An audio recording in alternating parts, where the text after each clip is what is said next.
नमस्कार दोस्तों, मैं ऋषभ मिश्रा आज आपके सामने अपने चैनल एजुकेशन प्लांट पर एक बहुत ही महत्वपूर्ण सूचना के साथ आ गया हूं। आप सभी लोग जानते हैं कि रिज़ल्ट का दौर चल रहा था। इंटर का रिज़ल्ट भी डिक्लेयर हो चुका है। UP board, CBSE board, other board जो भी हैं सबके रिज़ल्ट्स आ चुके हैं और 100% रिज़ल्ट गया है। 100% रिज़ल्ट से आलम ये हुआ है कि बिल्कुल डिग्री कॉलेज में स्नातक के एडमिशन के लिए बौछार हो गई है। और आपको ये भी पता है कि नई शिक्षा नीति, राष्ट्रीय शिक्षा नीति 2020 जो लागू होने के कगार पर है, लखनऊ विश्वविद्यालय ने इसकी शुरुआत कर दी है। जी हाँ, लखनऊ विश्वविद्यालय ने इंटर में पास हुए छात्र छात्राओं को बहुत ही बड़ा तोहफा दिया है और उनका स्वागत करने के लिए दोनों हाथ खोलकर तैयार है। अब किस तरीके से लखनऊ विश्वविद्यालय ने तैयारी की है, इस नई शिक्षा नीति में क्या क्या चेंजेस किए गए हैं और किन किन पाठ्यक्रमों को शामिल किया गया है, किस तरीके से एडमिशन होगा, कितने वर्ष का कोर्स होगा, इन सब चीज़ों में छोटे छोटे बदलाव करके एक नए प्रारूप में उसको ला करके खड़ा किया है। परंतु ये इतनी नई चीज़ आने पर विद्यार्थियों में हर तरह की कन्फ्यूज़न क्रिएट हो चुकी है। अब उनको ये नहीं पता है कि हम स्नातक पर प्रवेश लेने जा रहे हैं, चाहे कोई बीएससी का हो, बीकॉम हो, बीए का हो, अदर का हो, तो जिस सेक्टर में भी वो जा रहा है, एडमिशन के लिए जा रहा है, उसको पूरी तरीके से ये नहीं मालूम है कि हमको किन किन कोर्सों का सामना करना है, कॉम्बिनेशन क्या क्या, कौन कौन से सब्जेक्ट का बनेगा और कितने वर्षों का होगा। क्या हम 1 वर्ष के बाद ब्रेक ले सकते हैं, 2 वर्ष के बाद ब्रेक ले सकते हैं, 3 वर्ष के बाद ब्रेक ले सकते हैं, या चारों वर्ष हमको करना कंपलसरी होगा। इन सब का समाधान आज आपके सामने लेकर आए हैं और अपने दोस्तों को, जो भी आपके जान पहचान वाले हों, जिनको भी ये इन्फॉर्मेशन चाहिए, उनको ये वीडियो ज़रूर शेयर करिएगा। और अगर आपको वीडियो पसंद आता है तो उसे लाइक ज़रूर करिएगा। और अगर आप हमारे चैनल एजुकेशन प्लांट पर पहली बार आए हैं तो उसे सब्सक्राइब करना ना भूलें। और अगर सब्सक्राइब कर चुके हैं तो बेल आइकन को ऑल पर सेट कर दीजिएगा, क्योंकि दोस्तों इससे आने वाली किसी भी प्रकार की कोई भी इन्फॉर्मेशन आपसे मिस नहीं होगी। अभी तो फिलहाल हम जो नया प्रारूप आया है, इसके हायर एजुकेशन के बारे में हम आपसे डिस्कस करने जा रहे हैं। इसके अलावा राष्ट्रीय शिक्षा नीति 2020 junior, secondary and pre primary इनमें से जो जो बदलाव करेगी, उसका जैसे भी मेरे पास लेटेस्ट इन्फॉर्मेशन आएगी मैं आपसे ज़रूर शेयर करेंगे। लेकिन इसके लिए आपका चैनल में बने रहना बहुत ही ज़रूरी है। तो आइए आज हम बात करते हैं कि जो लेटेस्ट न्यूज़ आई है, लखनऊ विश्वविद्यालय ने इसकी शुरुआत कर दी है, तो इसमें क्या क्या बदलाव किए हुए हैं, आइए हम इस पर चर्चा करते हैं।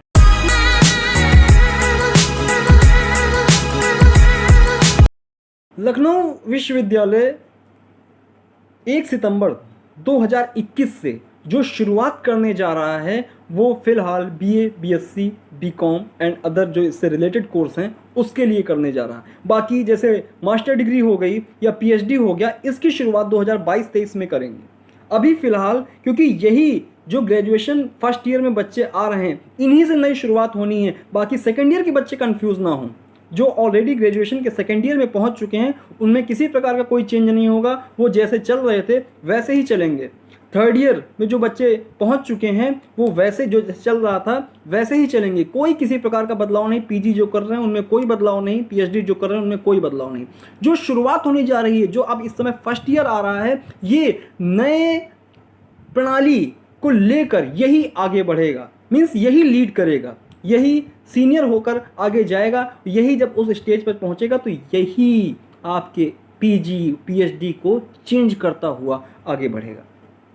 तो बहुत सारे क्वेश्चंस हैं दिमाग में, क्या ये पाठ्यक्रम 4 वर्ष का हो गया है, क्या ये कंपलसरी है, या 3 वर्ष का है, या हम 2 साल हमको गैप हो जाता था, किसी कारणवश हम बीच में पढ़ाई छोड़ देते थे तो मेरा नया एडमिशन 2 से 3 साल गैप के बाद नहीं हो पाता था, फिर से हमको रीस्टार्ट करना होता था। इसमें भी आपका सुधार किया गया है।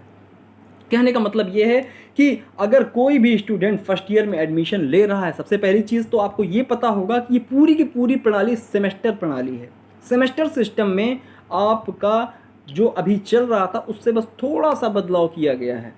कि अभी आप अगर 2 सेमेस्टर पूरा कर ले रहे हैं, फर्स्ट ईयर में अगर आप पूरा कंप्लीट 1 वर्ष कर ले रहे हैं तो आपको सर्टिफिकेट दे दिया जाएगा।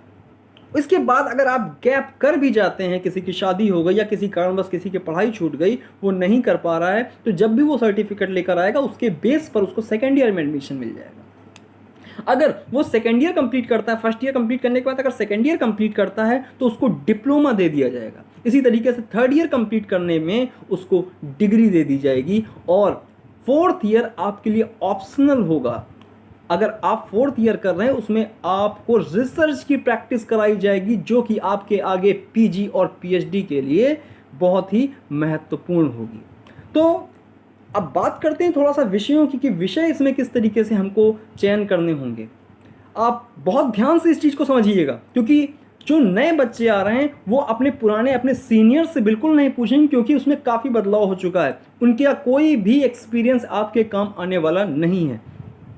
आप इंटर पास आउट करके आए हैं, 100% रिजल्ट गया, सभी लोग पास आउट हैं, बहुत खुशी की बात है। तो अब यहाँ पर ये समझ लीजिए आपके लिए एक बहुत बड़ी परीक्षा है। वहाँ आप परीक्षा से बच गए हैं, यहाँ पर आपके लिए एक बहुत बड़ी परीक्षा है विषयों के चयन को लेकर। और हड़बड़ी में इसका चुनाव नहीं करना। आप विश्वविद्यालय के जिस भी कॉलेज में जा रहे हैं वहाँ पर कॉलेज के द्वारा आपको एक कॉम्बिनेशन दिया जाएगा कि हमारे यहाँ कौन से सब्जेक्ट्स अवेलेबल हैं और किस सब्जेक्ट का किस सब्जेक्ट के साथ तालमेल है, कौन सा कॉम्बिनेशन बन रहा है जो आपको मिल सकते हैं।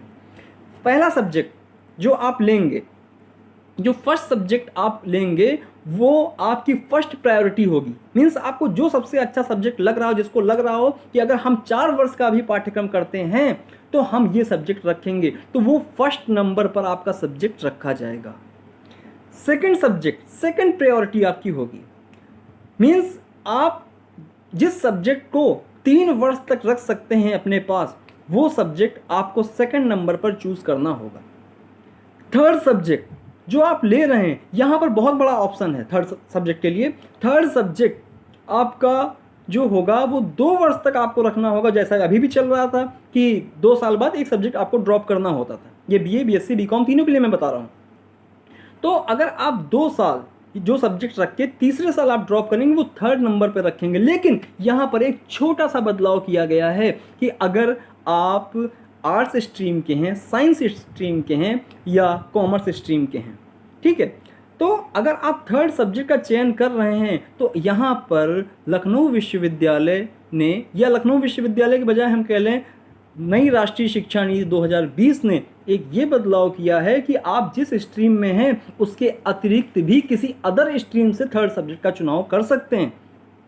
सपोज आप बीएससी के स्टूडेंट हैं, आपने 2 सब्जेक्ट ले लिया, फिजिक्स ले लिया, केमिस्ट्री ले लिया, मैथ्स आप नहीं पढ़ना चाहते हैं, आपको स्पोर्ट्स में मन लग रहा है, तो आपने तीसरा सब्जेक्ट फिजिकल एजुकेशन का ले लिया। ये एक एग्जाम्पल दिया, कोई भी सब्जेक्ट आप ले सकते हैं। आप आर्ट्स के स्टूडेंट्स हैं, सपोज आपने एजुकेशन लिया, सोशोलॉजी लिया, आप कॉमर्स का कोई एक सब्जेक्ट ले सकते हैं। थर्ड सब्जेक्ट मीन्स आपकी चॉइस पर होगा कि आप अपने स्ट्रीम से भी ले सकते हैं, अपनी फैकल्टी का ले सकते हैं, अपने ही संकाय का ले सकते हैं, या अदर संकाय का भी आप ले सकते हैं।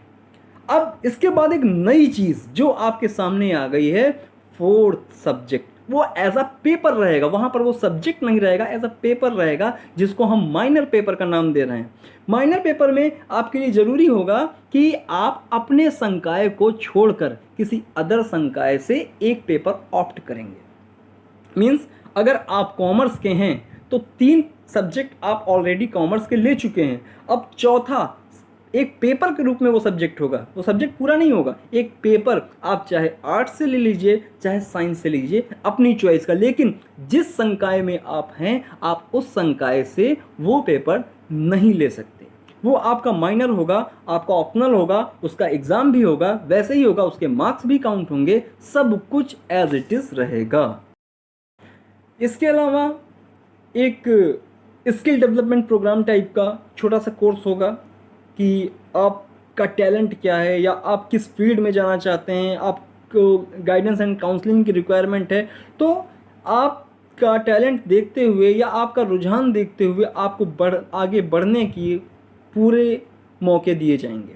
ठीक है, तो एक वो आपका छोटा सा कोर्स समझ लीजिए। और जो पांचवा आपका होगा वो जैसे अभी तक राष्ट्र गौरव या एनवायरनमेंट होता था उस तरीके का कोकुरिकुलम टाइप का होगा, जो कि आपका ऑप्शनल आप नहीं कह सकते इसको, सह संबंधित कोर्स कह सकते हैं या सह विषय आप कह सकते हैं कि हम अपने विषयों के साथ साथ उसको पढ़ेंगे जिसको सिर्फ क्वालिफाई करना जरूरी होगा। उसके मार्क्स आपके ओरिजिनल मार्कशीट में ऐड नहीं होंगे, वो लिखा रहेगा जो मिनिमम क्वालिफिकेशन 40% लखनऊ विश्वविद्यालय की है, बस वो आपके लिए सिर्फ क्वालिफाइंग होगा। इस तरीके से लखनऊ विश्वविद्यालय ने जो हायर एजुकेशन की रूपरेखा तैयार की है वो राष्ट्रीय शिक्षा नीति 2020 के माध्यम से पूरा का पूरा हायर एजुकेशन का एक कंबाइंड पैकेज बना दिया है जो कि संपूर्ण 8 वर्ष का है।